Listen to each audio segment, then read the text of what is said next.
Hello everyone. I'll be talking about the application procedures and the deadlines for the Kyoto University of Advanced Science. But before proceeding into that, let me tell you it is only for the people who are from mechanical and electrical engineering background. So the Faculty of Engineering is only having one program, that is mechanical and electrical engineering systems. So those who are not from engineering background or those who are not from mechanical or electrical background can skip this part. So let's move ahead. I'll be sharing my screen and then I'll show you the website, and I'll read out the admission procedure for you. Yeah, basically, this is the website for Kyoto University of Advanced Science, that is kuas.ac.jp /en.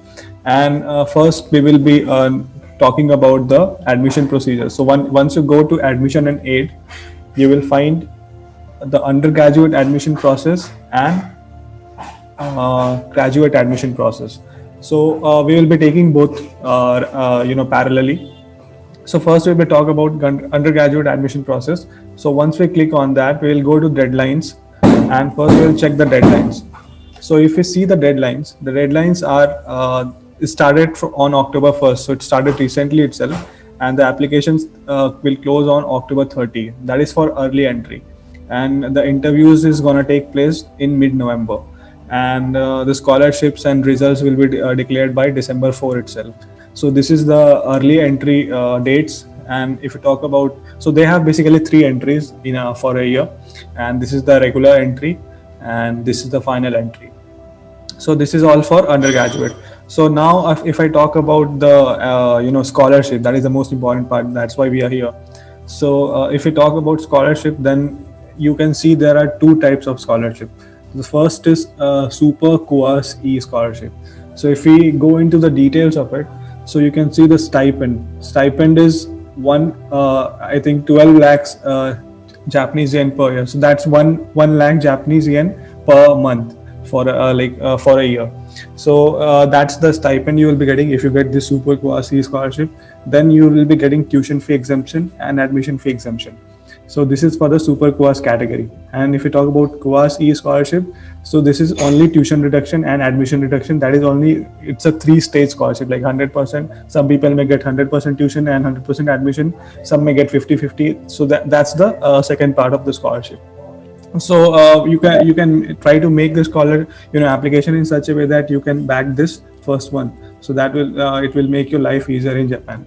So if you go into some other kinds of scholarship, so if you go in the website itself, they have listed few other scholarship, that is JASO scholarships, which they have mentioned the stipend, how much you will be getting, links. So everything is mentioned in details here. So you can check here, and like if you are from Korea, so you can see Korean Scholarship Foundation.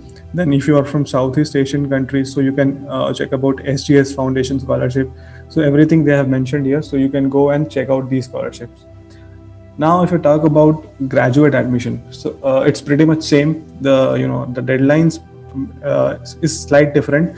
So the deadline what here is different is like their application got opened on September 1st itself, and that's for early entry, so no need to worry. You can go for another entry, that is regular entry. So yeah, so their application procedure is somewhat different than undergraduate. So here you can see there is a thing called prior supervisor consent. So here what you have to do is that within this time frame you have to go to some contact some professor at KAUS, and then you have to take the consent before you start your application procedure. So this is what makes this applying to this university slightly different. So once you get this consent, now you can start your application from October 1st to October 31st, and you can go ahead with the application procedure. So this is for the early entry, and if you have missed this opportunity, you can always go for the regular entry, which will start from December 1st to January 17. So yeah, so this is all about the deadlines for the graduate admission, that is the masters and doctors. And then we will be talking about scholarships, which is also an important part here. So here they have again the same kind of scholarship, that is Super KAUS E scholarship and KAUS E scholarship. So as per the undergraduate, it is almost same. So it's 12 lakh Japanese yen per year, that is 1 lakh yen per month. And then tuition exemption and admission fee exemptions. and then the second type of scholarship, which I also mentioned in the undergraduate. So these are the scholarships which they will be providing.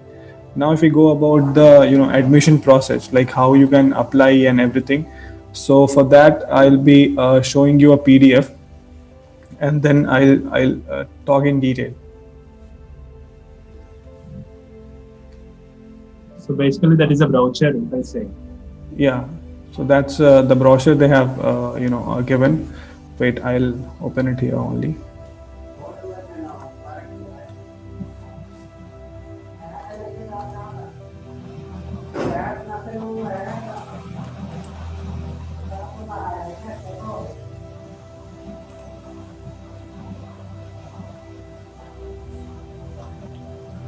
Yeah. So this is the guidelines for the graduate admissions. So as you can see, it started in September. Like September 1st, you have to get the consent, and if you get the admit, you will be starting your master's program in September 2021. So if you talk about the procedures, let's if you want to read it, you can just download the guidelines from the website. It's not a big deal, but I'll talk about the important parameters you have to keep in mind before applying. So we'll go. Yeah. So these are the deadlines which are also mentioned on the website. You can just go and check it out again. And so yeah. So first we will talk about the application fee. So the application fee is 5,000 Japanese yen. So since it's a university provided scholarship, that's why they're taking this application fee. Otherwise, if you are applying for MEXT, then they won't be charging the application fee. So it's around 5,000 Japanese yen, and you can make the payment using they have given an option Flyware. So that's very easy for making a payment. You can make payment from your local debit card or credit card. So once you paid the application fee and started your procedure, so first you have to do is that you check your eligibility. So what I said before also, that for master's program, so you will be needing a bachelor's in mechanical or electrical engineering. You should have a background from mechanical and electrical engineering. That's why this is program only for people who are in those disciplines, because the research is only oriented to those fields. So if you are from other backgrounds also, you can apply, no worries. But then you have to convince your professor from whom you are taking the consent that you will be how you are going to be useful for them in that lab, or how you will be contributing your field to that research work. So it will be pretty difficult. So if you are from different background, then it is slight difficult, but if you are from mechanical or electrical, then it will be easy. So yeah, first step is eligibility. So as I told, eligibility is done. So now we will get the supervisor consent. So supervisor consent, it's pretty simple. You have to go to website, you have to go to the faculty pages, and then you have to check the professors, and then if your research and professor research are matching, then you note down their email ID and then start sending email to them for the consent before you start the process. So now after you get a consent from a professor, you just have to prepare all the documents, that is the application essay, academic transcripts, and other documents. We'll talk about that. And then the fourth step is, of course, apply online. And then you will, after your shortlisting and everything, they will be taking an online interview, and after that you will be getting your results. So this is all the requirements. You can read it later on. What I will be talking about is this is the important parameter. So English language requirements. So as the this whole program of KAUS is conducted in English. Okay, so there is no Japanese language program, a Japanese language taught masters there. So everything is in English. So that's a good point. Who are not knowing Japanese, so they can start their course in English.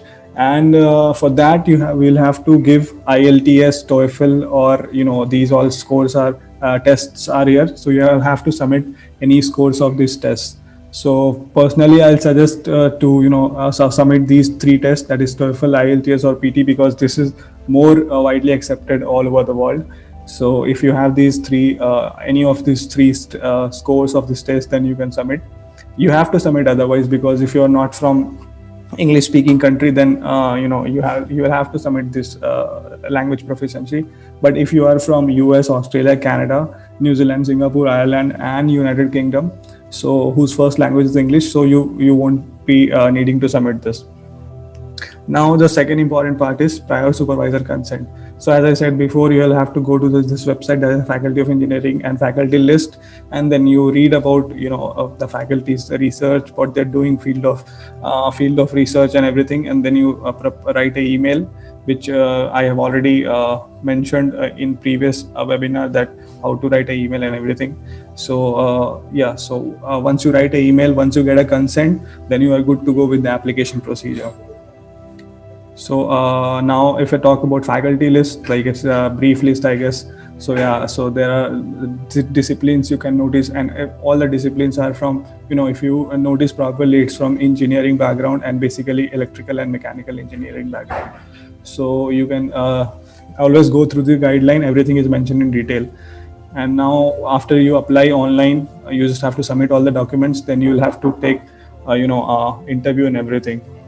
Now if the required documents we talk about, it's the first is photograph, a research plan.